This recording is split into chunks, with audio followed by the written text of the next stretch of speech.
কেউ যদি মোবাইলে ইমার্জেন্সি ব্যালেন্স আনার পরে সে যদি ওই ব্যালেন্স দিয়ে কথা বলে শেষ করে দেয়, এরপরে সে যদি ইন্তেকাল করে এবং ইন্তেকালের পূর্বে সে যদি মোবাইলে যদি আর টাকা না ভরে এবং তার ইন্তেকালের পরে তার সিমটি যদি তার কোনো আলে আওলা যদি আর ইউজ না করে, অর্থাৎ তার ইন্তেকাল হয়ে গেছে, তার সিমটি আর কেউ ব্যবহার করছে না, জব্দ পড়ে আছে, কিন্তু এর পূর্বে সে ইমার্জেন্সি ব্যালেন্স আনার পরে সে ওই ব্যালেন্সগুলা কথা বলে ফোনে কথা বলে শেষ করেছে, কিন্তু পরবর্তীতে সে ব্যালেন্স আর ভরতে পারেনি, তাহলে এর হুকুম কি? সে কি গুনাহগার হবে? যেহেতু টাকা এনে বান্দার হক, এটা হচ্ছে বান্দার হক, আল্লাহর হক, যেমন নামাজ, রোজা, হজ, যাকাত, এগুলো আল্লাহ তাআলা চাইলে মাফ করে দেবেন এবং আশাবাদী আল্লাহ রাব্বুল আলামিন আমাদেরকে মাফ করবেন। কিন্তু বান্দার হক, এগুলা বান্দার টাকা আনার পরে সে ব্যবহার করছে, ব্যবহার করে পুনরায় সে মোবাইলে টাকা ভরার আগেই সে ইন্তেকাল করে, তাহলে এর সলিউশন কি বা এর হুকুম কি, সমাধান কি? এই মাসলা আপনি পবিত্র কোরআনে পাবেন না, এর সমাধান আপনি হাদিসেও পাবেন না, এর সমাধান আপনি মাযহাবের ফিকার কিতাবাদিতেও পাবেন না।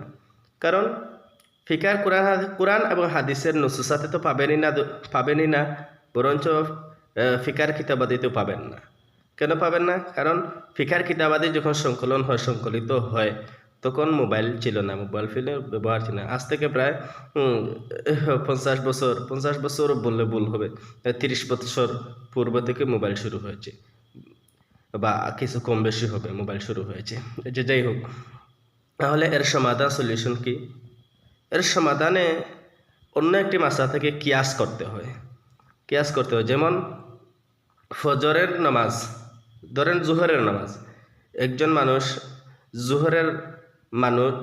ব্যক্তি জোহরের ওক্ত ঢুকার সাথে সাথে জোহরের নামাজ পড়ে ফেলল, আর আরেকজন ব্যক্তি জোহরের ওক্ত আসার সাথে সাথে জোহরের নামাজ পড়েনি, কিন্তু ওই জোহরের ওক্ত থাকা অবস্থায় ওই ব্যক্তি ইন্তেকাল করেছে, তাহলে কি তার উপরে ওই ব্যক্তির উপর কি গুনাহ হবে? এখানে দেখতে হবে নিয়তের বিষয়। এই জন্য মুফতিয়ানে কেরাম, মুহাদ্দিসিনে কেরাম, বিশেষ করে মুহাদ্দিসিনে কেরাম, তাদের অধিকাংশ হাদিসের কিতাব শুরু করেছেন নিয়তের দ্বারা।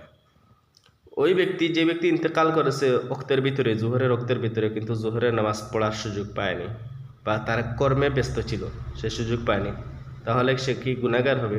এখানে মাসলা হলো, তার যদি নিয়ত থাকে, যদি ওই ওক্তের ভিতরে হয়তো বিলম্ব করে, তবে ওক্তের ভিতরে সে পড়বে, তাহলে সে গুনাহগার হবে না।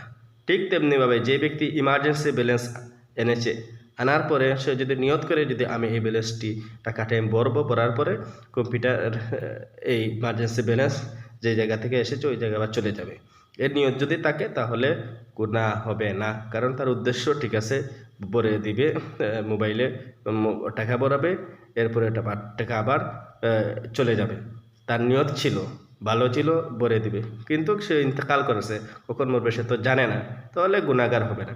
যদি নিয়ত থাকে, যদি না টাকা তো এনেছি, ফোনে কথা বলে শেষ করে ফেলবো, আর যদি সুযোগ পায় তাহলে ভরবো, না পাইলে নাই, এরকম যদি গৌর নিয়ত ফেলে রাখে, যদি তাহলে দেব না, এরকম যদি নিয়ত থাকে, তাহলে তার গুনাহগার, সে গুনাহগার হবে, গুনাহ হবে।